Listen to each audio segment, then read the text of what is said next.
사라집니다. 펜타곤 긴급 브리핑 화면 속 위기 대응팀 장교의 목소리가 떨렸습니다. 48시간. 북한 미사일이 서울을 향해 발사되기까지 남은 시간이었죠. 김정은은 이번엔 진심이었습니다. 새로운 블랙박스 암호로 모든 통신을 감췄고 영국도 독일도 실패했어요. 서방 최정예 200명이 매달려도 성공률은 0%였습니다. 한국이 뭘 할 수 있다고? 변두리 방식일 뿐이야. 그는 코웃음 쳤습니다. 그런데 사흘 후 북한 발사 시스템이 멈췄습니다. 더 충격적인 건 이 모든 것의 시작이 한국이 쏘아올린 위성 하나였다는 겁니다. 그 위성이 포착한 의문의 신호. 그것이 모든 걸 뒤집어 버렸죠. 대체 한국은 무엇을 발견한 걸까요? 지금부터 그 전말을 공개합니다. 시작하기 전에 구독과 좋아요, 그리고 대한민국 파이팅 댓글로 응원해주세요. 안녕하세요. 저는 다니엘 리브스입니다. 48시간. 1000만 명이 사는 도시가 사라지기까지 남은 시간이었어요. 워싱턴 지하 벙커 폴라리스 룸에 들어서는 순간 형광등 불빛이 눈을 찔렀습니다. 모니터 12대가 일제히 빨간 경보를 깜빡이고 있었고 키보드 두드리는 소리가 벽에 부딪혀 울렸죠. 커피 냄새와 땀 냄새가 뒤섞여 코를 막았어요. 저는 심장이 조여드는 걸 느꼈습니다. 미 국방부 특수정보분석 자문관 다니엘 리브스. 그게 제 이름이에요. 18년간 서방이 막히면 저를 불렀고 저는 한 번도 실패한 적 없었습니다. 러시아 군사위성 암호, 이란 핵시설 통신, 중국 첩보망 신호까지 전부 제 손을 거쳤죠. 웬만한 건 다 봤다고 자부해왔어요. 그런데 이번 건 달랐습니다. 북한이 새로운 블랙박스형 보안 모듈을 탑재했다는 보고가 사흘 전에 올라왔어요. 우리는 대수롭지 않게 여겼습니다. 늘 그랬으니까요. 북한 암호는 복잡해 보여도 결국 패턴이 있었고 우리는 그 패턴을 찾아내는데 세계 최고였죠. 그런데 이번엔 패턴이 보이지 않았어요. 분석관 12명이 사흘째 매달려 있었지만 진전이 없었습니다. 영국 GCHQ에서 사라 윌슨이 급파됐어요. 사라는 영국 정보기관의 암호 해독 책임자로 이 분야에서 20년 넘게 일한 베테랑이죠. 독일 BND에서는 한스 밀러가 합류했습니다. 한스도 유럽에서 손꼽히는 분석관이에요. CIA 파견 분석관 마이클 챔스는 회의실 구석에서 서성거리고 있었죠. 모두 최고였어요. 그런데 모두 실패하고 있었습니다. 다니엘. 레이첼 그린 국장이 저를 불렀어요. 위기 대응 국장이라는 직책답게 레이첼의 목소리는 차분했지만 눈빛은 면도날처럼 날카로웠습니다. 상황 정리해줘요. 저는 화면을 가리켰어요. 북한이 새 모듈을 썼습니다. 기존 복호와 알고리즘이 전부 막혔어요. 그래서 시간이 필요합니다. 시간이 없잖아요. 레이첼의 말이 맞았어요. 위성 영상에 포착된 움직임은 명확했습니다. 발사 준비 징후였죠. 목표는 서울이었어요. 1000만 명이 사는 도시. 제가 태어나고 자란 미국 땅이 아니었지만 동맹국의 수도가 날아갈 수도 있다는 건 상상만으로도 끔찍했습니다. 마이클이 끼어들었어요. 선제 옵션을 검토해야 하는 거 아닙니까? 저는 마이크를 쏘아봤습니다. 암호를 못 풀었는데 뭘 선제로 쳐요. 좌표도 모르고 명령 체계도 모르는데. 그럼 손 놓고 있자는 겁니까? 암호를 풀면 됩니다. 마이클이 입을 다물었어요. 하지만 마이클의 눈빛은 이렇게 말하고 있었죠. 그럼 당신이 풀든가. 저는 다시 키보드 앞에 앉았습니다. 손가락이 움직였지만 머리는 텅 비어 있었어요. 18년간 쌓아온 모든 것이 무력해지는 느낌이었죠. 처음 겪는 감각이었습니다. 그때 누군가 조심스럽게 말했어요. 저기 한 가지 방법이 있을 수도 있습니다. 엘라 박이었어요. 국방부 계약 분석관으로 위기 상황에서 데이터 검증을 담당하는 젊은 여자였습니다. 저는 엘라 박을 힐끗 봤죠. 뭔데요? 엘라 박이 태블릿을 들어 올렸어요. 한국이요. 한국이 다른 방식을 갖고 있습니다. 회의실이 조용해졌죠. 사라 윌슨이 눈썹을 치켜 올렸고 한스 밀러는 고개를 갸웃거렸어요. 저는 피식 웃었습니다. 한국이요? 네. 암호를 해독하는 게 아니라 암호가 작동할 때 생기는 물리적 신호를 본다고 해요. 물리적 신호? 위성에서 잡히는 미세 진동 같은 거요. 한국항공우주연구원에서 연구하고 있다고 들었습니다. 저는 의자에 등을 기댔어요. 한국. 그 이름을 듣는 순간 5년 전 기억이 번개처럼 떠올랐습니다. 그때도 급박한 상황이었어요. 북한 미사일 발사 징후가 포착됐고 우리는 한국 국정원과 공조했습니다.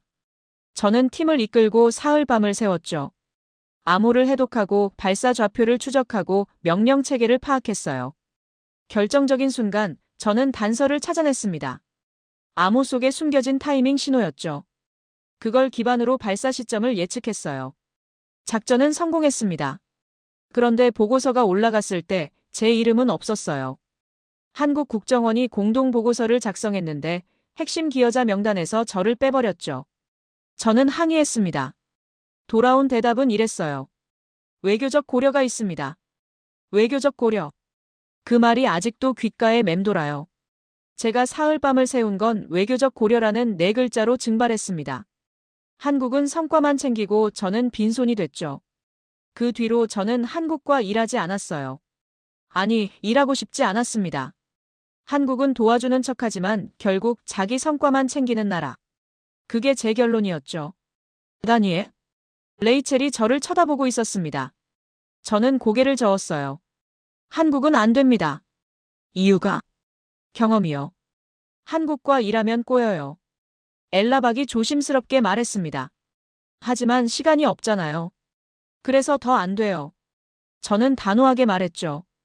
급할수록 신뢰할 수 있는 라인으로 가야 합니다. 한국은 신뢰할 수 없어요. 마이클이 비웃듯이 말했어요. 지금 신뢰할 수 있는 라인이 전부 막혔잖아요. 저는 마이클을 노려봤습니다. 하지만 반박할 말이 없었어요. 마이클의 말이 맞았으니까요. 레이첼이 결정을 내렸습니다. 연결해요, 한국이랑. 저는 입을 열었지만 레이첼이 손을 들어막았어요. 다니엘, 지금은 자존심 부릴 때가 아니에요. 서울에 1,000만 명이 살아요. 엘라박이 재빨리 연결을 시작했습니다. 화면에 로딩 표시가 떴고 잠시 후 서울이라는 글자가 나타났죠. 화상회의 창이 열렸어요. 화면 속에 한국인 남자가 앉아 있었습니다. 단정한 양복에 날카로운 눈빛이었어요. 국정원 위성신호융합 분석팀장 강민준. 강민준이 입을 열었습니다. 상황은 들었어요. 저희가 도울 수 있는 부분이 있습니다. 저는 팔짱을 꼈어요. 또 시작이군. 도와준다면서 결국 성과만 가져가겠죠. 강민준이 말을 이었습니다.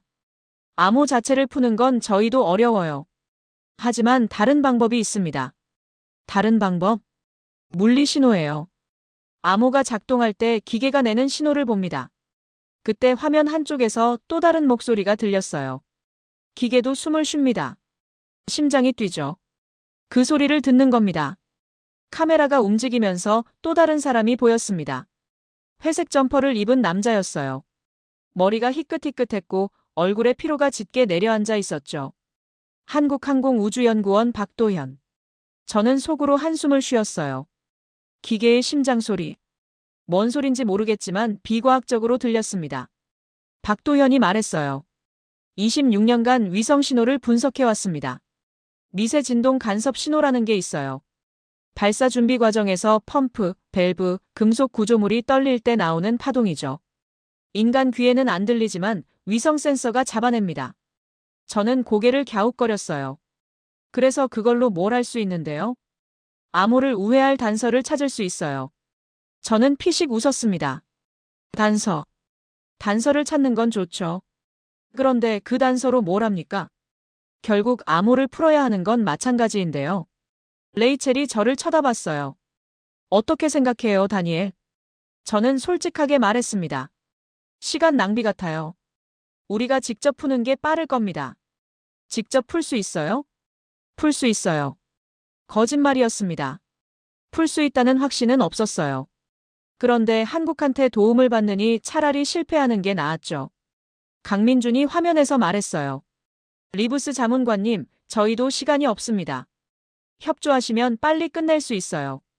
저는 대답하지 않았습니다. 협조. 5년 전에도 그렇게 말했죠. 그리고 결과가 어땠습니까? 화상회의가 끝났어요. 화면이 꺼지고 회의실에 침묵이 흘렀습니다. 레이첼이 저를 불렀죠. 다니엘, 잠깐 나와요.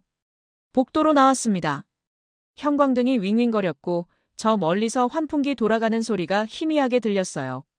레이첼이 낮은 목소리로 말했죠. 한국이 싫은 거 알아요. 그런데 지금 상황이 그래요?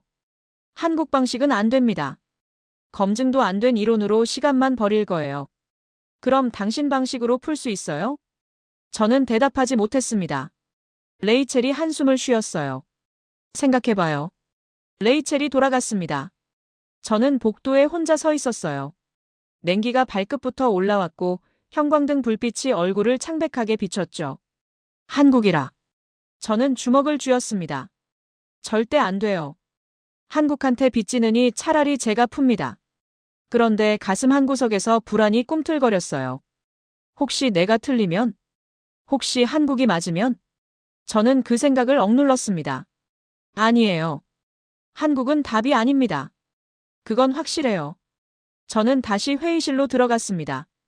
모니터 앞에 앉아서 키보드를 두드렸어요. 손가락이 떨렸지만 멈추지 않았습니다. 내 방식으로 풀겠어요. 반드시. 2장. 0.003%의 조롱. 커피잔을 들었는데 손이 떨렸어요. 차가운 커피가 입술에 닿았고 쓴맛이 혀를 찔렀습니다. 모니터 12개가 여전히 빨간 오류 메시지를 뿜어내고 있었죠. 복호와 실패, 알 수 없는 키 구조, 접근 거부. 글씨가 눈앞에서 아른거렸어요. 폴라리스 룸 안에는 땀 냄새와 절망이 엉겨붙어 있었습니다. CIA, GCHQ, BND. 세계 최고의 암호 해독팀이 총동원됐어요. 그런데 결과는 매번 같았습니다. 16번째 시도였죠. 16번째 실패였어요. 저는 눈을 비볐습니다. 각막이 따가웠고 뒷목이 뻣뻣하게 굳어 있었어요. 사라 윌슨이 의자에서 일어났습니다. 영국 GCHQ 책임자답게 늘 침착한 사람이었는데 얼굴이 창백해져 있었어요. 다니엘, 이건 처음 보는 구조예요. 기존 알고리즘이 전부 막힙니다. 저는 고개를 끄덕였죠. 알고 있었어요. 인정하고 싶지 않았을 뿐입니다. 한스 밀러가 독일어로 뭔가 중얼거렸어요. BND에서 20년 넘게 암호를 분석한 베테랑이었는데 한스도 두 손을 들고 있었습니다. 이건 단순한 암호가 아니에요. 자체 변이 구조가 있습니다. 풀려고 하면 키가 바뀌죠. 저는 이를 악물었어요. 자체 변이 구조라. 이론적으로만 존재한다고 알고 있었습니다. 실제로 구현된 사례는 본 적이 없었죠. 북한이 그걸 해냈다고요? 믿기 어려웠지만 눈앞의 데이터가 증명하고 있었어요. 마이클 챔스가 벽에 기대서 말했습니다. 이러다 시간만 날리는 거 아닙니까? 저는 마이크를 쏘아봤어요. 그럼 뭘 어쩌자고요? 선제 옵션이요. 좌표가 대략이라도 있으면 먼저 치는 겁니다. 회의실이 조용해졌어요. 사라가 한숨을 쉬었고 한스가 고개를 저었습니다. 저는 차갑게 말했죠. 대략적인 좌표로 뭘 쳐요? 민간인 거주 지역이 근처에 있습니다. 그럼 그냥 당하자는 겁니까? 암호를 풀면 돼요. 못 풀고 있잖아요. 마이클의 목소리가 회의실 벽에 부딪혀 울렸어요. 저는 주먹을 쥐었습니다. 마이클이 틀린 말을 한 건 아니었죠. 우리는 못 풀고 있었어요. 인정하기 싫었지만 사실이었습니다. 그때 엘라박이 조심스럽게 말했어요. 한국에서 데이터가 왔습니다. 저는 엘라박을 쳐다봤죠. 뭔 데이터요? 진동 분석 자료예요. 아까 화상회의에서 말한 거 미세 진동 간섭 신호입니다. 엘라박이 태블릿을 내밀었어요. 화면에 그래프가 떠 있었습니다. 파동처럼 출렁이는 선들이었죠. 저는 힐끗 보고 고개를 돌렸어요. 이걸로 뭘 하자는 건데요? 엘라박이 설명했습니다. 한국 측 말로는 이 진동 패턴이 발사 준비 과정과 연동된다고 해요. 펌프가 돌아가고 밸브가 열릴 때 특정 주파수가 나온대요. 그래서요? 그 주파수가 암호 모듈의 클럭과 맞물릴 수 있다고 합니다. 거기서 단서를 찾을 수 있대요. 저는 피식 웃었어요. 진동으로 암호를 푼다고요? 그게 말이 됩니까? 저도 잘은 모르지만 변두리 방식이에요. 제 목소리가 날카로웠죠. 엘라박이 움찔했습니다. 저는 개의치 않고 말을 이었어요. 우리가 18년간 쌓아온 게 뭔데요? 최고의 알고리즘, 최고의 컴퓨팅 파워, 최고의 인력입니다. 그런데 진동 분석? 그건 본류가 아니에요. 변두리죠. 사라가 끼어들었습니다. 다니엘, 그래도 한번 봐볼 가치는 있지 않아요? 없어요.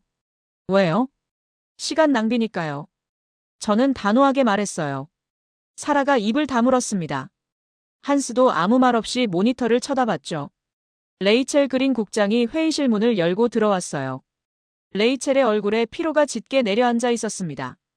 눈 밑에 다크서클이 번져 있었고 입술이 바짝 말라 있었죠. 진척이 있어요? 아무도 대답하지 않았습니다. 레이첼이 한숨을 쉬었어요. 다니엘, 한국 데이터 봤어요? 저는 고개를 저었습니다. 안 봤어요. 왜요? 볼 가치가 없어서요. 레이첼이 저를 똑바로 쳐다봤어요. 지금 자존심 싸움할 때예요? 자존심이 아닙니다. 판단이에요. 그 판단이 결과를 냈어요? 저는 말문이 막혔습니다. 레이첼이 맞았어요. 저는 아무것도 해내지 못했죠. 레이첼이 낮은 목소리로 말했습니다. 성공 확률이 0.003%라도 봐야 해요. 지금 우리 확률이 그거보다 높아요? 0.003%. 그 숫자가 머릿속에 박혔어요. 저는 대답하지 못했습니다. 마이클이 비웃듯이 말했죠. 0.003%라. 지금 우리 상황이랑 비슷하네요. 저는 마이클을 노려봤어요. 닥쳐요. 사실인데요. 주먹이 올라갈 뻔했습니다. 레이첼이 손을 들어 제지했어요. 다니엘, 밖에서 얘기해요. 복도로 나왔습니다. 형광등이 깜빡거렸고 어딘가에서 환풍기 소리가 웅웅거렸어요. 차가운 공기가 땀에 젖은 셔츠를 스쳤죠. 레이첼이 저를 쳐다봤습니다. 뭐가 문제예요? 문제 없어요. 있으니까 한국 데이터를 안 보죠. 저는 한숨을 쉬었어요. 5년 전 일 알잖아요. 공로 다툼? 다툼이 아니었습니다. 일방적으로 당한 거예요. 레이첼이 고개를 끄덕였죠. 알아요. 그때 화났던 거. 근데 지금은 달라요. 뭐가 다른데요? 서울이 날아갈 수도 있어요. 저는 입을 다물었습니다. 레이첼이 말을 이었어요. 다니엘, 당신 판단 존중합니다. 근데 결과가 없으면 판단도 의미 없어요. 자존심 말고 결과로 말해요. 레이첼이 돌아갔습니다. 저는 복도에 혼자 서 있었죠. 자존심 말고 결과. 그 말이 가슴에 박혔어요. 저는 18년간 결과로 말해왔습니다. 그런데 지금은 결과가 없었죠. 회의실로 돌아왔어요. 모니터는 여전히 같은 오류를 뱉어내고 있었습니다. 분석관들의 얼굴에 절망이 내려앉아 있었죠. 저는 의자에 앉아서 눈을 감았어요. 엘라박이 다가왔습니다. 한국 데이터 정말 안 보실 거예요? 저는 눈을 뜨지 않고 대답했죠. 안 봐요. 왜요? 검증 안 된 방식에 시간 쓸 여유가 없어요. 엘라박이 한숨을 쉬었습니다. 리브스 자문관님, 저도 한국계예요. 그래서 한국을 두둔하는 거 아닙니다. 저는 눈을 떴어요. 엘라박이 저를 똑바로 쳐다보고 있었죠. 저는 데이터를 봤어요. 뭔가 있습니다. 뭔가가 뭔데요? 아직 모르겠어요. 근데 패턴이 있어요. 무작위가 아니에요. 저는 고개를 돌렸습니다. 패턴이 있으면 뭐해요? 그걸로 암호를 풀 수 있습니까? 혼자서는 못 풀어요. 근데 같이 하면 안 해요. 제 목소리가 단호했죠. 엘라박이 입을 다물었습니다. 저는 다시 모니터를 쳐다봤어요. 숫자들이 빙빙 돌았습니다. 보코와 시도 실패. 보코와 시도 실패. 무한 반복이었죠.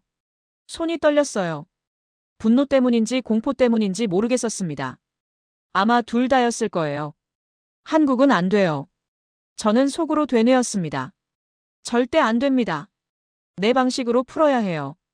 그런데 가슴 깊은 곳에서 뭔가 흔들렸습니다. 내 방식이 틀리면? 그 목소리를 억누르려 했지만 쉽지 않았어요. 공포가 서서히 목을 조여왔죠. 3장. 나는 한국을 믿지 않는다. 엔진 소리가 귀를 울렸어요. 군용기 창밖으로 태평양이 까맣게 펼쳐져 있었습니다. 고도 12,000m. 좌석이 덜컹거릴 때마다 속이 뒤틀렸죠. 저는 눈을 감았지만 잠이 오지 않았어요. 이를 악물어도 턱이 풀리지 않았고 주먹을 쥐어도 손이 떨렸습니다. 레이첼이 명령을 내린 건 3시간 전이었어요. 서울로 가요. 저는 귀를 의심했습니다. 뭐라고요? 레이첼의 얼굴은 돌처럼 단호했어요. 직접 가서 한국 데이터를 봐요. 저보고 한국으로 가라고요? 네. 안 갑니다. 저는 고개를 저었어요. 레이첼이 한숨을 쉬었습니다. 다니엘, 명령이에요. 명령이라도 안 가요. 왜요? 한국은 답이 아니니까요. 레이첼이 저를 똑바로 쳐다봤어요. 지금까지 당신이 찾은 답이 뭐예요? 저는 대답하지 못했습니다. 입술이 굳었고 혀가 움직이지 않았어요. 레이첼이 말을 이었죠. 국방장관한테 보고 올라갔어요. 서울 파견 승인됐고 군용기 대기 중입니다. 장관이요? 네. 이건 당신 선택이 아니에요. 저는 이를 악물었어요. 레이첼이 어깨를 툭 쳤습니다. 다니엘, 가서 봐요. 아니면 증명하든가. 한국이 틀렸다는 걸. 그렇게 저는 비행기에 올랐어요. 선택의 여지가 없었습니다. 창밖을 봤어요.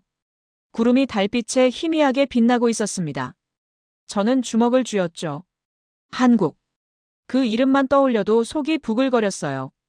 5년 전 일이 영화처럼 떠올랐습니다. 그때도 급박한 상황이었죠. 북한 미사일 발사 징후가 포착됐고 한미 공조가 시작됐어요. 저는 팀을 이끌고 사흘밤을 세웠습니다. 암호를 해독하고 발사 좌표를 추적하고 명령 체계를 파악했죠. 결정적인 순간 저는 단서를 찾아냈어요. 암호 속에 숨겨진 타이밍 신호였습니다. 그걸 기반으로 발사 시점을 예측했죠. 작전은 성공했어요. 그런데 보고서가 올라갔을 때 제 이름은 없었습니다. 한국 국정원이 공동 보고서를 작성했는데 핵심 기여자 명단에서 저를 빼버렸어요. 저는 항의했죠. 돌아온 대답은 이랬습니다. 외교적 고려가 있습니다. 외교적 고려. 그 네 글자가 아직도 귓가에 맴돌아요. 제가 사흘밤을 세운 건 그 말 한마디로 증발했습니다. 한국은 성과만 챙기고 저는 빈손이 됐죠. 그 뒤로 저는 한국과 일하지 않았어요. 공식적으로는 일정이 맞지 않는다고 했습니다. 진짜 이유는 달랐죠. 한국을 믿지 않았어요. 아니, 믿을 수가 없었습니다. 비행기가 흔들렸어요. 저는 눈을 떴습니다. 옆자리에 아무도 없었죠. 군용기라 승객은 저 혼자였어요. 넓은 기내가 텅 비어 있었고 엔진 소리만 웅웅거렸습니다. 휴대폰을 꺼냈어요. 엘라박에게서 메시지가 와 있었죠. 리브스 자문관님, 한국 데이터 추가로 왔어요. 패턴이 더 선명해졌습니다. 도착하시면 바로 보실 수 있게 정리해 둘게요. 저는 화면을 꺼버렸어요. 패턴이 선명해졌다. 그래서 뭐 어쩌라고요? 속으로 투덜거렸습니다. 한국 방식이 맞다면 진작 성과가 나왔겠죠. 26년간 연구했다면서요. 그동안 뭘 했습니까? 결국 아무것도 증명하지 못한 거잖아요. 저는 창밖을 노려봤어요. 구름이 흘러가고 있었습니다. 멀리서 희미한 불빛이 반짝였죠. 어떤 섬이었을 거예요? 서울. 1,000만 명이 사는 도시입니다. 그 도시가 위험하다는 건 알고 있었어요. 그런데 왜 한국이 해결책이어야 합니까? 왜 제가 거기 가야 하죠? 분노가 치밀어 올랐어요. 저는 18년간 이 분야에서 최고였습니다. 러시아, 이란, 중국, 북한. 못 푼 암호가 없었죠. 그런데 지금 한국한테 도움을 받으러 간다고요? 굴욕이었어요. 그런데 한편으로는 불안했습니다. 혹시 내가 틀리면? 혹시 한국이 맞으면? 그 생각이 머릿속을 맴돌았죠. 저는 고개를 저었어요. 아니에요. 틀릴 리가 없습니다. 한국 방식은 검증이 안 됐어요. 이론만 있고 실적이 없잖아요. 그런데 목소리가 들렸습니다. 내 방식은 실적이 있어? 지금? 저는 이를 악물었어요. 그건 달라요. 시간이 부족한 겁니다. 시간만 있으면 풀 수 있어요. 정말? 저는 눈을 감았습니다. 머릿속이 복잡했어요. 분노와 불안이 물과 기름처럼 뒤섞여 있었죠. 비행기가 하강하기 시작했어요. 귀가 멍해졌고 압력이 바뀌는 게 느껴졌습니다. 창밖으로 불빛이 보이기 시작했죠. 서울이었어요. 도시가 반짝이고 있었습니다. 수많은 불빛이 마치 살아있는 것처럼 움직였죠. 저는 그 불빛을 내려다봤어요. 1,000만 개의 불빛, 1,000만 명의 삶. 잠깐 마음이 흔들렸습니다. 저 사람들이 위험해요. 내가 뭔가 해야 합니다. 그런데 바로 다른 생각이 떠올랐죠. 한국이 해결책이라고? 말도 안 돼요. 검증도 안 된 방식으로 1,000만 명을 구한다고요? 그건 도박입니다. 비행기가 착륙했어요. 바퀴가 활주로에 닿으면서 충격이 왔습니다. 저는 안전벨트를 풀었죠. 문이 열리자 차가운 공기가 밀려왔어요. 서울의 새벽이었습니다. 동이 트기 직전이라 하늘이 희뿌옇게 밝아오고 있었죠. 공기가 차가웠고 어딘가에서 새소리가 들렸어요.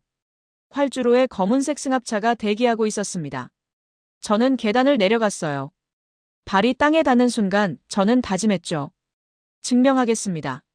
내 방식이 정답이라는 걸. 한국은 틀렸다는 걸. 승합차 문이 열렸어요. 안에서 누군가 내렸습니다. 단정한 양복에 날카로운 눈빛. 강민준이었죠. 강민준이 손을 내밀었어요. 리브스 자문관님, 멀리서 오셨습니다. 저는 그 손을 잡았어요. 악수는 짧았습니다. 저는 눈을 마주치지 않았죠.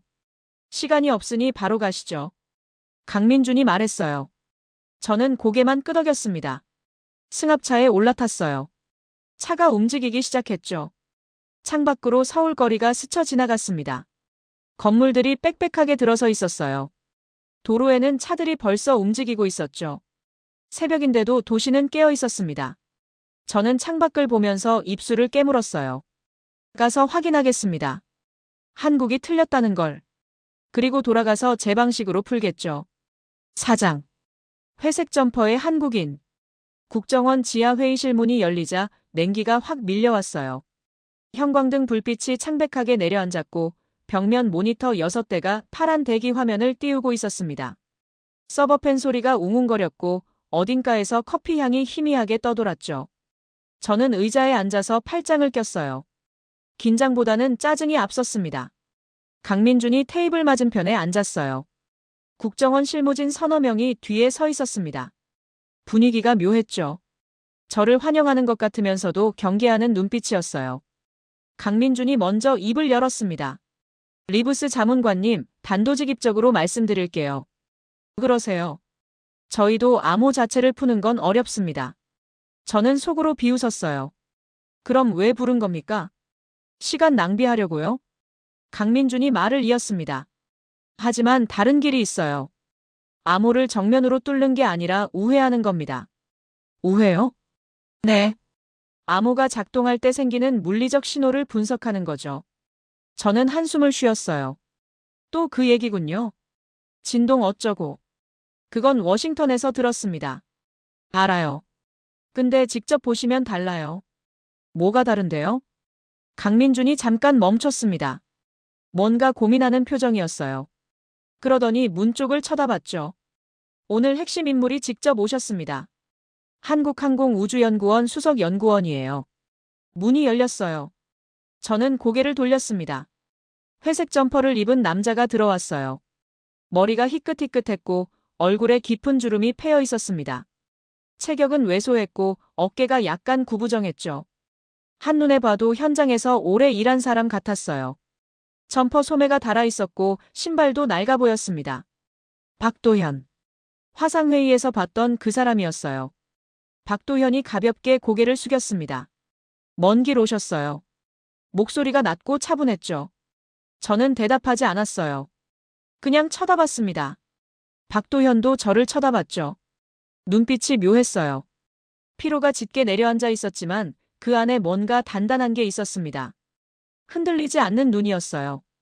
박도현이 테이블에 앉았습니다. 손에 낡은 노트북을 들고 있었죠. 노트북 모서리가 까져 있었고 키보드에 손때가 묻어 있었어요. 노트북을 열면서 박도현이 말했습니다. 바로 본론으로 들어갈게요. 저는 팔짱을 낀 채로 기다렸어요. 비웃을 준비가 돼 있었습니다. 어디 한번 들어봅시다. 얼마나 허무맹랑한 얘기인지. 박도현이 화면을 띄웠어요. 그래프가 나타났습니다. 파동처럼 출렁이는 선들이었죠. 워싱턴에서 봤던 것과 비슷했어요. 이게 미세 진동 간섭 신호입니다. 박도현이 설명을 시작했죠. 미사일 발사 준비 과정에서 펌프가 돌아가고 밸브가 열리고 금속 구조물이 압력을 받아요. 그때 진동이 생깁니다. 저는 고개를 끄덕이지 않았어요. 그냥 듣고만 있었죠. 박도현이 말을 이었습니다. 이 진동은 인간 귀에 안 들려요. 주파수가 너무 낮거나 높아서요. 하지만 위성 센서가 잡아냅니다. 수백 킬로미터 상공에서요. 그래서요? 이 진동 패턴이 암호 모듈의 클럭과 맞물려요. 저는 눈썹을 치켜 올렸습니다. 맞물린다고요? 네. 암호가 작동할 때 특정 주파수가 튀어나와요. 전력 소모 패턴이 바뀌면서 물리적 신호로 나타나는 거죠. 그게 발사 준비 진동과 동기화됩니다. 저는 잠깐 생각했어요. 말이 안 되는 건 아니었습니다. 암호 모듈이 작동하면 전력 소모 패턴이 바뀌고 그게 물리적 신호로 나타날 수 있어요.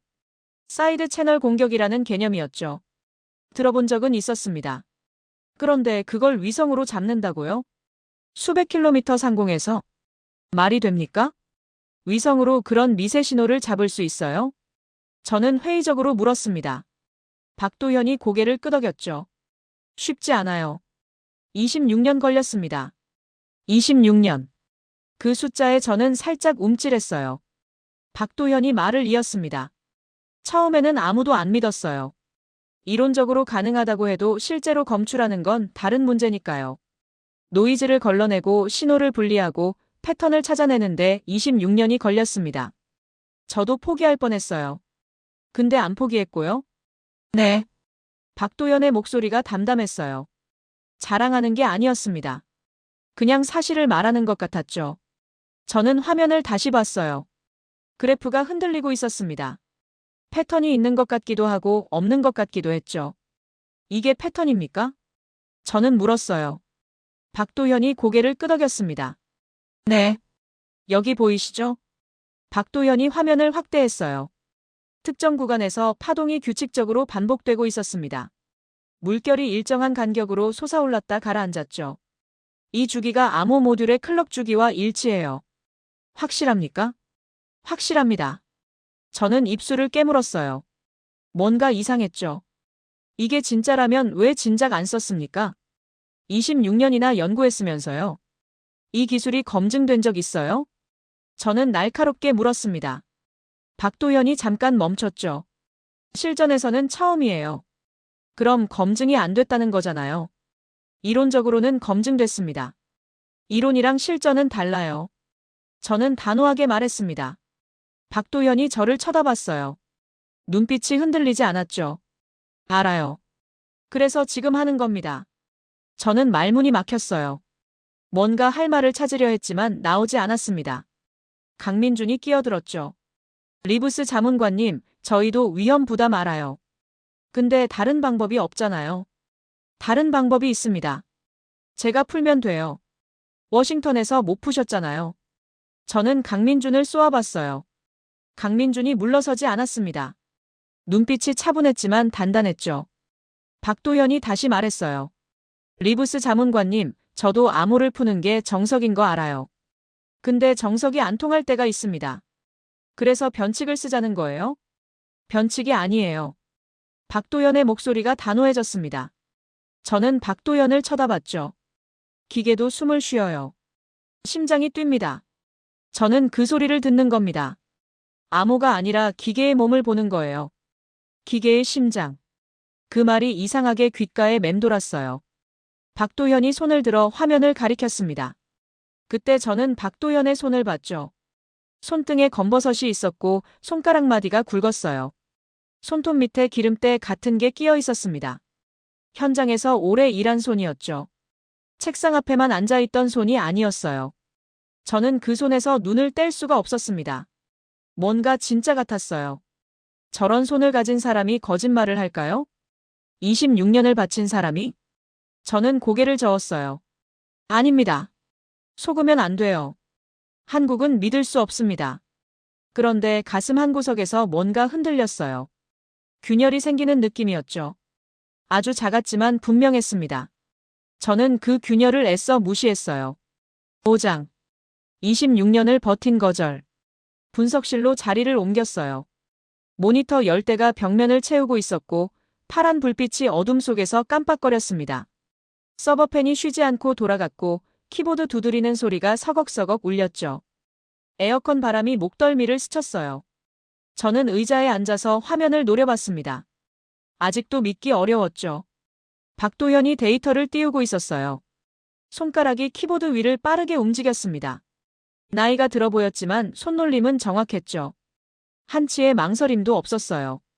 강민준이 제 옆에 앉았습니다. 낮은 목소리로 말했죠. 리브스 자문관님, 잠깐 드릴 말씀이 있어요. 저는 강민준을 쳐다봤습니다. 뭔데요? 강민준이 박도현 쪽을 힐끗 봤어요. 박도현은 모니터에 집중하고 있었습니다. 박수석 연구원님 이야기예요. 뭐예요? 이분이 왜 여기 계신지 아십니까? 저는 어깨를 으쓱했어요. 연구원이니까 연구하는 거 아닙니까? 강민준이 고개를 저었습니다. 그렇게 단순하지 않아요. 강민준이 목소리를 더 낮췄어요. 저는 귀를 기울였습니다. 박수석 연구원님이 이 연구를 시작한 게 26년 전이에요. 그때는 아무도 관심이 없었습니다. 위성으로 미세 진동을 잡는다고요? 미친 소리라고 했죠. 학계에서도 무시당했고 정부에서도 예산을 안 줬어요. 저는 고개를 끄덕였습니다. 그랬을 거예요. 26년 전이면 기술 수준이 지금과 달랐으니까요. 강민준이 말을 이었어요. 근데 문제는 그게 아니었습니다. 연구비가 부족했고 인력도 없었죠. 그래서 외부 투자를 받으려 했어요. 투자요? 네. 근데 투자자들이 조건을 걸었습니다. 저는 눈썹을 치켜 올렸어요. 어떤 조건이요? 강민준이 잠깐 멈췄습니다. 무거운 표정이었어요. 입술이 굳어 있었죠. 기술 공유였어요. 연구 결과를 특정 국가에 넘기라는 거였습니다. 저는 눈이 커졌어요. 기술 유출이요? 네. 노골적으로 돈 봉투를 내밀었다고 해요. 금액이 어마어마했습니다. 평생 놀고 먹을 수 있는 돈이었죠. 집도 사고 애들 유학도 보내고 노후 걱정 없이 살 수 있는 돈이요. 저는 박도현을 쳐다봤습니다. 박도현은 여전히 모니터를 보고 있었어요. 회색 점퍼 뒷모습이 왜소해 보였죠. 어깨가 좁았고 허리가 살짝 굽어 있었습니다. 거절했습니까? 네. 거절했어요. 강민준의 목소리가 단단해졌습니다. 근데 거절이 끝이 아니었어요. 그 뒤로 압박이 시작됐습니다. 연구비가 갑자기 끊기고 승진해서 밀리고 주변 사람들이 하나둘 떠나갔죠. 같이 일하던 후배들도 다른 프로젝트로 빠졌어요. 저는 입을 다물었어요. 강민준이 말을 이었습니다. 내부에서도 회유가 있었어요. 연구 접으라고요. 다른 분야로 가면 대우해준다고. 관리직으로 올라가면 편하게 일할 수 있다고. 근데 박수석 연구원님은 안 움직였습니다. 왜요? 저도 물어봤어요. 그랬더니 이렇게 말씀하시더라고요. 강민준이 잠깐 숨을 쉬었습니다. 무거운 침묵이 흘렀죠. 누군가는 끝까지 남아야 한다고요. 누군가는 끝까지 남아야 한다. 그 말이 가슴에 박혔어요. 숨이 막히는 것 같았습니다. 강민준이 계속했어요. 26년 동안 많은 걸 잃으셨어요. 아들 졸업식도 못 갔고 아내 병원에도 제대로 못 갔습니다. 아내분이 큰 수술을 받았는데 그날도 실험실에 계셨대요. 건강도 많이 나빠지셨고요. 허리 디스크가 심해서 오래 못 앉으세요. 저는 박도현의 손을 다시 봤어요. 손등에 검버섯, 굵어진 손가락 마디, 달아빠진 손톱. 그 손에 26년이 담겨 있었습니다. 26년의 시간이, 26년의 희생이, 26년의 고집이. 왜 그렇게까지 한 겁니까? 저도 모르게 물었어요. 강민준이 고개를 저었습니다. 저도 몰라요. 근데 한 가지는 확실합니다. 강민준이 저를 똑바로 쳐다봤어요. 눈빛이 진지했습니다. 이분이 아니었으면 이 기술은 없었어요. 아무도 안 하려 했거든요. 돈도 안 되고 인정도 못 받고 미래도 불확실하니까요. 모두 떠났습니다. 박수석 연구원님만 남았어요. 저는 입술을 깨물었습니다. 뭔가 말하려 했지만 나오지 않았어요. 목구멍이 막힌 것 같았죠. 그때 박도현이 고개를 돌렸습니다. 데이터 정리됐어요. 보시죠. 저는 자리에서 일어났어요. 박도현 옆으로 갔습니다. 화면에 그래프가 떠 있었죠. 박도현이 설명을 시작했어요. 여기 이 구간 보이시죠? 진동 주기가 일정하게 반복됩니다. 저는 화면을 봤어요. 패턴이 보였습니다. 확실히 규칙적이었죠. 노이즈 속에서 신호가 또렷하게 튀어나오고 있었어요. 이게 암호 모듈 클럭이랑 맞물리는 겁니까? 네. 정확히 말하면 클럭 신호가 물리적으로 새어나오는 거예요. 전자기파로요. 저는 고개를 끄덕였습니다. 이론적으로 가능한 얘기였어요. 박도현이 말을 이었죠. 근데 이것만으로는 암호를 못 풉니다. 단서일 뿐이에요. 그럼 어떻게 하는 겁니까? 여기에 리브스 자문관님의 암호 분석이 필요합니다.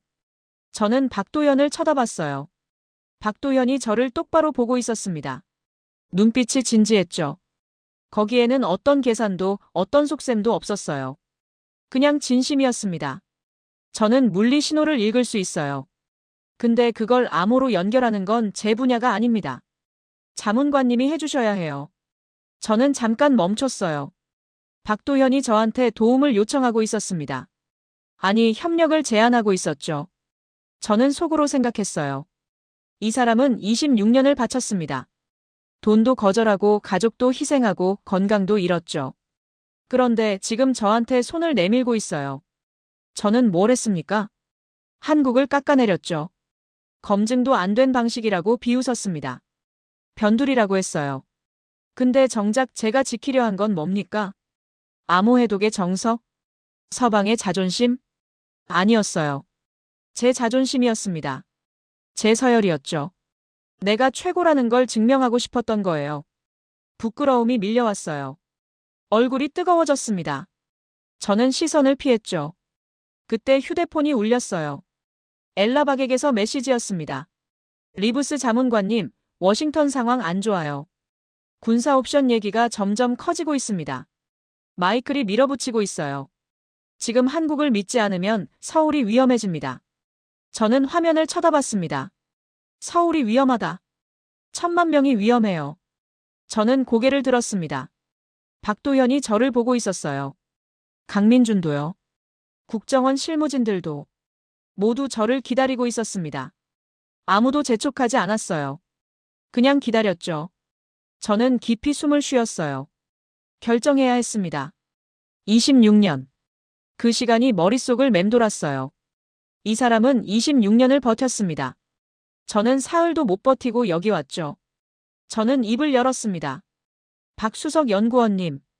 박도현이 고개를 끄덕였어요. 네. 저는 잠깐 멈췄습니다. 목소리가 떨릴 것 같았죠. 그래도 말해야 했어요. 제가 틀렸습니다. 분석실이 조용해졌어요. 키보드 소리도 멈췄습니다. 서버펜 소리만 웅웅거렸죠. 저는 말을 이었어요. 한국 방식을 무시했습니다. 검증 안 됐다고 깎아내렸죠. 근데 그게 아니었어요. 박도현이 가만히 듣고 있었어요. 표정이 변하지 않았습니다. 저는 계속했죠. 저는 자존심 때문에 눈이 멀어 있었어요. 서방이 최고라고 제가 최고라고 생각했습니다. 근데 그게 답이 아니었어요. 당신이 26년 동안 지켜온 걸 저는 사흘 만에 무시했습니다. 강민준이 살짝 놀란 표정을 지었어요. 실무진들도 서로 쳐다봤습니다. 저는 박도현을 똑바로 봤어요. 데이터 공유해 주십시오. 조건 없이요. 저도 제가 가진 거 전부 내놓겠습니다. 박도현이 잠깐 저를 쳐다봤어요. 눈빛이 깊었습니다. 뭔가 읽으려는 것 같았죠. 그리고 천천히 고개를 끄덕였습니다. 알겠습니다. 목소리가 담담했어요. 감정을 드러내지 않았죠. 그런데 눈빛이 달라졌습니다. 뭔가 녹아내리는 것 같았어요. 오랫동안 얼어붙어 있던 게 풀리는 느낌. 저는 손을 내밀었습니다. 같이 합시다. 박도현이 제 손을 잡았어요. 손이 거칠었습니다. 굳은 살이 박혀 있었고 손톱이 갈라져 있었죠. 26년의 무게가 느껴졌어요. 같이 하죠. 박도현이 말했어요. 목소리가 살짝 떨렸습니다. 저는 고개를 끄덕였죠. 6장. 기계의 심장박동이 말을 걸다. 모니터 불빛이 얼굴을 비췄어요.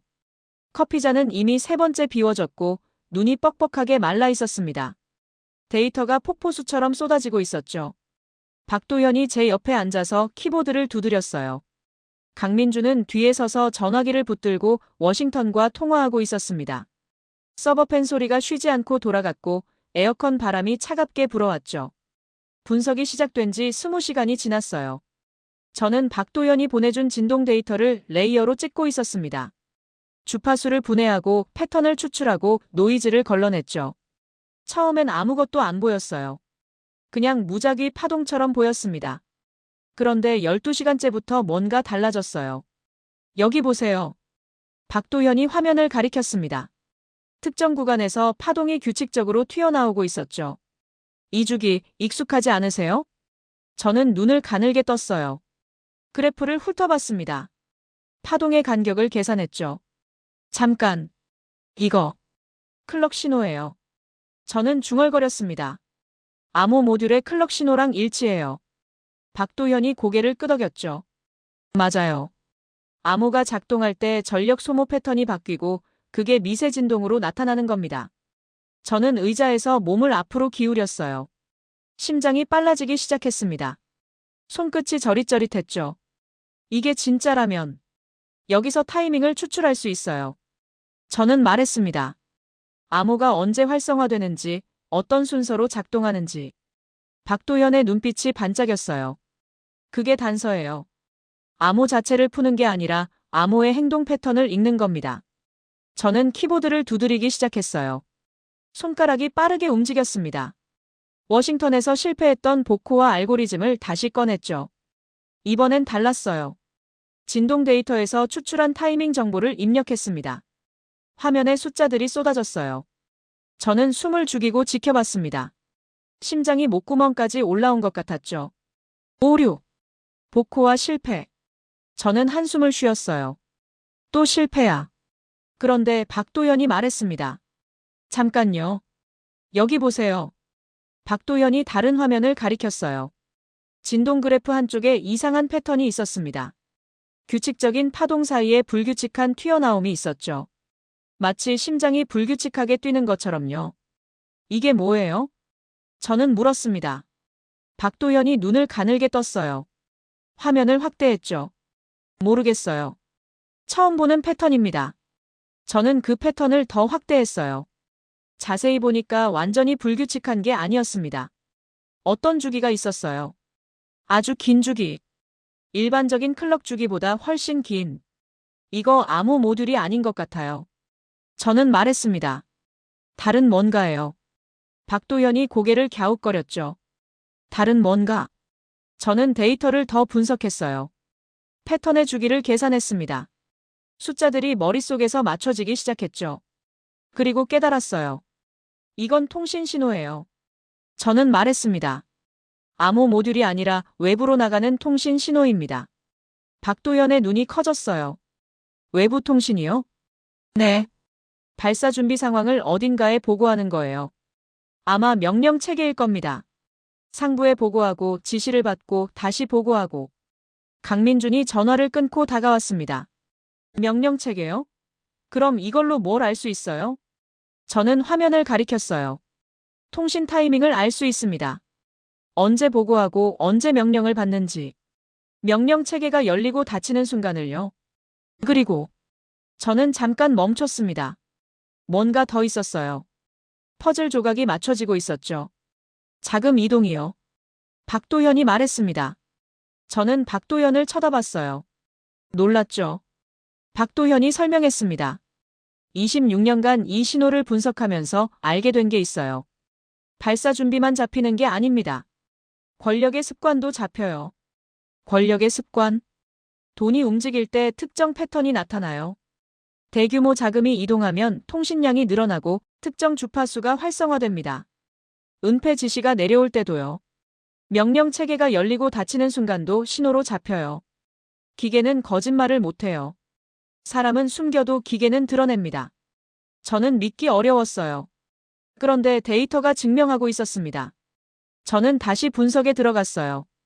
박도현이 옆에서 도왔습니다. 진동 패턴과 통신 패턴을 겹쳐봤죠. 레이어를 쌓고 주파수를 맞추고 타이밍을 동기화했어요. 28시간, 32시간, 36시간.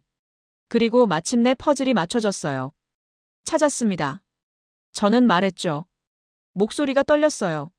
손이 떨렸습니다. 화면에 명령 체계의 흐름이 나타났습니다. 발사 준비, 내부 보고, 자금 이동, 은폐 지시, 최종 승인. 타이밍이 전부 잡혔어요. 퍼즐 조각들이 하나의 그림을 만들었죠. 강민준이 화면을 봤습니다. 이게 진짜예요? 저는 고개를 끄덕였어요. 진짜입니다. 이걸로 발사를 막을 수 있어요. 암호를 푼 게 아니라 암호가 움직이는 몸을 읽은 겁니다. 박도현이 옆에서 가만히 서 있었습니다. 저는 박도현을 쳐다봤어요. 눈빛이 젖어 있었습니다. 입술이 떨리고 있었죠. 저는 갑자기 깨달았어요. 제가 18년간 해온 건 암호를 푸는 거였습니다. 문장을 읽는 거였죠. 그런데 현장을 놓쳤어요. 기계가 내는 소리를. 박도현은 그걸 들었습니다. 26년 동안 혼자서. 저는 자리에서 일어났어요. 박도현 앞에 섰습니다. 그리고 고개를 숙였죠. 내가 틀렸습니다. 완전히요. 박도현이 가만히 저를 쳐다봤어요. 아무 말도 하지 않았습니다. 저는 계속했어요. 당신이 26년 동안 들은 소리를 저는 사흘 만에 무시했습니다. 변두리라고 했죠. 그게 얼마나 오만했는지 이제야 알겠어요. 박도현이 천천히 고개를 저었습니다. 괜찮아요. 중요한 건 지금입니다. 저는 손을 내밀었어요. 끝까지 같이 갑시다. 박도현이 제 손을 잡았습니다. 손이 따뜻했어요. 거칠었지만 따뜻했습니다. 같이 가요. 박도현이 말했어요. 목소리가 잠겼습니다. 7장. 결제선 위의 선택.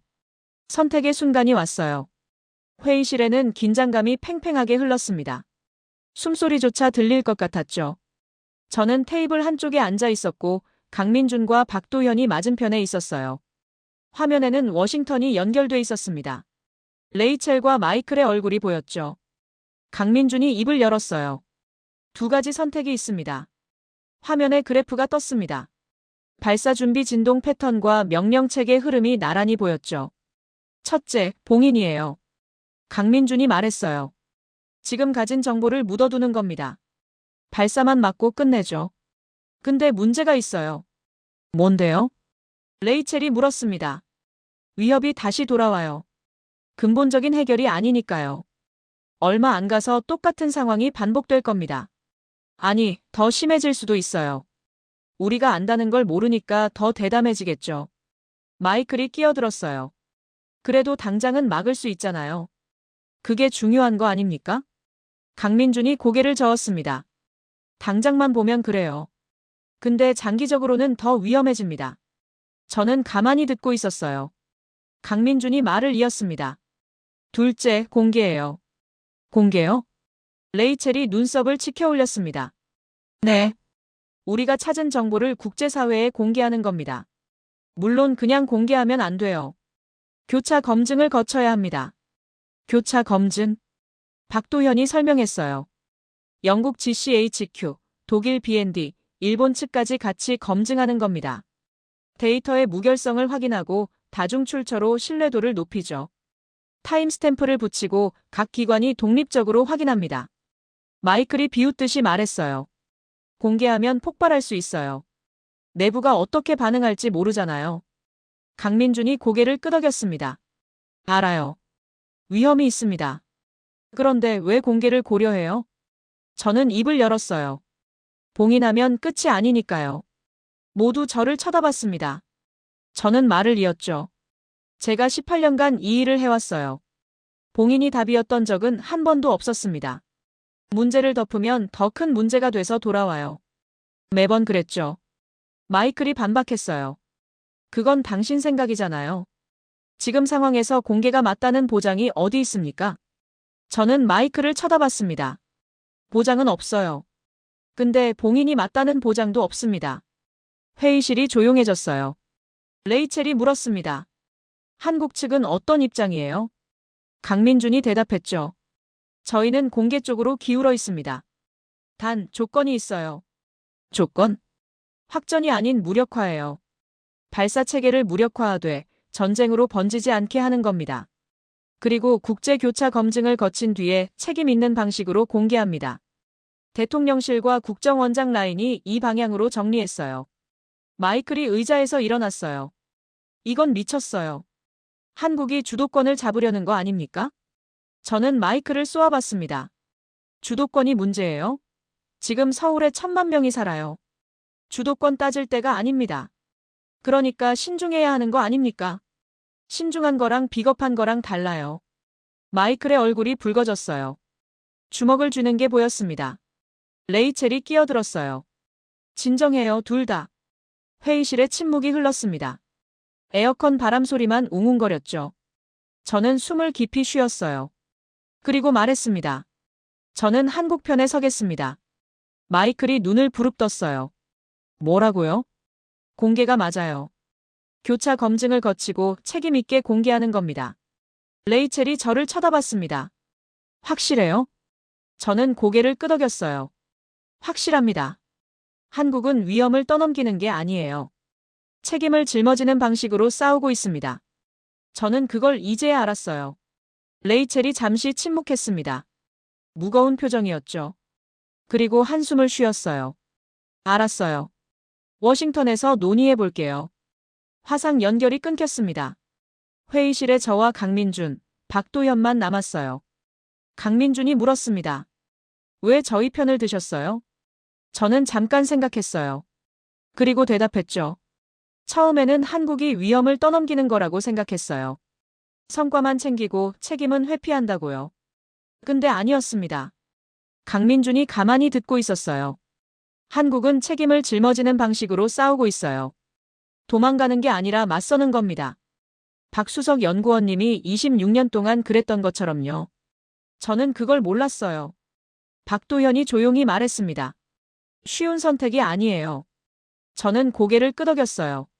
알아요. 근데 옳은 선택입니다. 8장. 멈춘 진동, 시작된 사람들. 모니터에서 파동이 사라졌어요. 발사 준비 진동이 멈춘 겁니다. 저는 화면을 뚫어지게 쳐다봤습니다. 심장이 멎는 것 같았어요. 귀가 멍멍했고 손끝이 저릿했습니다. 옆에서 누군가 숨을 크게 내쉬는 소리가 들렸죠. 무력화가 성공한 거예요. 분석실 안이 술렁거렸습니다. 국정원 실무진들이 서로 쳐다봤어요. 누군가 작게 환호했고 누군가는 의자에 털썩 주저앉았죠. 강민준이 전화기를 들고 뭔가 확인하고 있었습니다. 저는 의자에 등을 기댔어요. 온몸에서 힘이 빠지는 느낌이었습니다. 마치 사흘간 숨을 참았다가 내쉬는 것 같았죠. 박도현은 모니터 앞에 가만히 앉아 있었어요. 움직이지 않았습니다. 저는 박도현을 쳐다봤죠. 박도현의 어깨가 떨리고 있었어요. 처음엔 몰랐습니다. 그런데 가까이 가니까 보였죠. 눈물이 볼을 타고 흘러내리고 있었어요. 소리 없이, 조용히. 저는 아무 말도 하지 못했습니다. 목구멍이 막힌 것 같았어요. 박도현이 중얼거렸습니다. 목소리가 갈라졌어요. 내가 버틴 26년이. 박도현이 말을 멈췄습니다. 숨을 들이쉬었어요. 어깨가 떨렸죠. 그리고 다시 말했습니다. 오늘 누군가의 내일이 됐나. 저는 가슴이 먹먹해졌어요. 목구멍에 뭔가 걸린 것 같았습니다. 눈시울이 뜨거워졌죠. 저는 박도현 옆에 섰어요. 그리고 말했습니다. 당신이 지킨 건 연구가 아니에요. 박도현이 고개를 들었습니다. 젖은 눈으로 저를 쳐다봤어요. 눈가에 주름이 깊게 패여 있었죠. 26년의 시간이 거기 새겨져 있었습니다. 도시였어요. 저는 말했죠. 1,000만 명이 사는 도시를 지킨 겁니다. 당신이 거절한 돈 봉투, 당신이 놓친 가족 행사, 당신이 버린 승진 기회. 그게 오늘 1,000만 명을 살렸어요. 박도현이 아무 말도 하지 않았습니다. 그냥 고개를 끄덕였어요. 그리고 다시 모니터를 쳐다봤죠. 파동이 사라진 화면을. 평평한 선을. 강민준이 다가왔습니다. 교차 검증 완료됐어요. 영국, 독일, 일본 전부 확인했습니다. 저는 고개를 끄덕였어요. 공개는요? 시작됐습니다. 검증된 형태로 나가고 있어요. 타임스탬프 붙이고 다중 출처 확인했습니다. 저는 숨을 내쉬었어요. 끝이 보이기 시작했습니다. 며칠 후, 저는 워싱턴으로 돌아가는 비행기에 올랐어요. 창밖으로 서울이 멀어지고 있었습니다. 도시의 불빛이 반짝거렸죠. 아침 햇살에 건물들이 빛나고 있었어요. 저는 그 불빛을 바라봤습니다. 1000만 개의 불빛, 1000만 명의 삶, 1000만 개의 내일. 그게 오늘도 계속되고 있었어요. 비행기가 구름 속으로 들어갔습니다. 서울이 보이지 않게 됐죠. 저는 눈을 감았어요. 머릿속에 박도현의 얼굴이 떠올랐습니다. 회색 점퍼, 거친 손, 젖은 눈, 떨리는 목소리. 26년. 누군가는 끝까지 남아야 한다. 그 말이 계속 맴돌았어요. 저는 5년 전 일을 생각했습니다. 한국이 제 성과를 빼앗아갔다고 생각했죠. 그래서 한국을 믿지 않았어요. 한국과 일하지 않았습니다. 그런데 틀렸어요. 완전히 틀렸습니다. 한국은 성과를 챙기는 나라가 아니었어요. 위기 속에서 길을 만드는 나라였습니다. 박도현 같은 사람이 있는 나라였죠. 26년을 버틸 수 있는 사람이 있는 나라. 동맹. 저는 그 단어를 생각했어요. 예전에는 동맹이 서열이라고 생각했습니다. 누가 위고 누가 아래인지, 누가 이끌고 누가 따르는지. 미국이 위고 한국이 아래라고요. 그런데 아니었어요. 동맹은 서열이 아니었습니다. 오래 버틴 신뢰의 시간. 그게 동맹이었어요. 같이 버티는 것, 같이 남는 것, 같이 책임지는 것. 저는 눈을 떴습니다. 창밖으로 태평양이 펼쳐져 있었어요. 햇빛이 구름 위에 부서지고 있었습니다. 눈이 부셨죠. 저는 속으로 다짐했어요. 다시는 한국을 얕보지 않겠습니다. 다시는 편견으로 판단하지 않겠어요. 한국은 길을 만든 나라예요. 그리고 저는 그 길 위에 서 있었습니다. 비행기가 워싱턴을 향해 날아갔어요. 저는 창밖을 바라봤습니다. 새로운 하늘이 펼쳐지고 있었죠.